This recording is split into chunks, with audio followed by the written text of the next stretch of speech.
MMA Plus here at BAMMA 18 at the Wolverhampton Civic Hall with the victorious Michael Cutting. Mike, we'll get it out of the way for starters. Yeah. Weighing day came in around 9–10 pounds overweight. Yeah. You explained it. You're on your way to cut. You live right down south, don't you? Yeah, I do. Yeah. So it's like what, 3.5 hours, 4 hours maybe. You know, depending on traffic. So, and obviously, like I said, when I weighed myself coming up, my weight was fine, and so another probably 2 hours and a bit, I'd have been pretty much been on weight. But on the way up here, we were stuck in the traffic was just like we were stuck. Me and Alex, we were like, damn it, he only had a bit to do, and I a little bit more than him. But we were just at a standstill for hours. We texted obviously BAMMA and let them know what's going on, and then hopefully when we did get up here, we only had an hour. So literally we got in there. I stayed in there for pretty much the whole hour. Come here, weighed down when I was over, and then obviously I only had an hour to make weight, which was never going to happen. But I obviously got back in there and did what I can do, which I apologise for to BAMMA, and obviously my fighter. Won't happen again. Sure. Definitely not.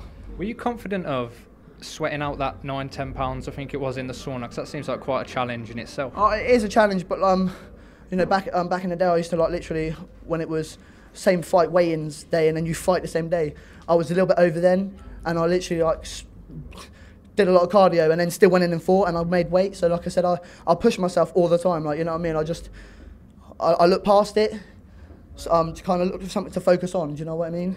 And it comes off but like I said, within an hour we're getting up here. You can't sweat that much in an hour. You've made it to bantamweight before when you fought Ed Arthur, but as you explained, the weight cut kind of affected your performance. Did you think you'd sorted the weight cut and made it so you can fight to your full ability this time? Had it not been for the traffic? I felt good this time, real good this time. The thing is about last time, I stopped eating for 2 days, which ain't good. So I've got no energy. I was being sick, to basically be on weight. I looked really, really bad, and it was a stupid way of going about it. As it cost me a loss, and like I said, no, Ed Arthur's still a tough guy, not taking anything away from him. But this time I was eating, the weight was coming off me nicely, and it was just like I said, them 2 hours I could have been in a sauna, I wasn't. Take us through the fight. You took out a big young prospect today in Nathaniel Wood. I've been saying for a long time, ever since I saw you fight Ed Arthur, you're a real threat off your back in particular. All submissions from all angles, as I said recently. Take us through the fight and the armbar victory. Well, basically, like I said, Nathaniel's a tough kid, I wouldn't take him lightly, I didn't take him lightly. I don't really take any of my opponents lightly, really. I look at their strengths, I look at their weaknesses, and I just go, let's do it, you know what I mean? Whatever happens, happens. I thought we was going to stay standing, because I think that's where his strength is. But then I thought I want to let him know that if it's going to stay standing, then I'm going to let him know what I've got standing up. So obviously I throw a big kick. I think it caught him in the face. I'm not quite sure until I look back at the fight. And then he his eyes kind of went, and I was nodded at him, but being too nice, you all right? And he's nodded back at me a little bit after the kick. And then he just come in at me and started annoying me. They wouldn't really affect me that much. I wanted to take him down, but he took me down, and then I just felt it there. And obviously it's an armbar I pull off all the time from every position. Like I said, I get in bad positions all the time at the gym, and I won my gold world champion medal getting armbar, so watch out.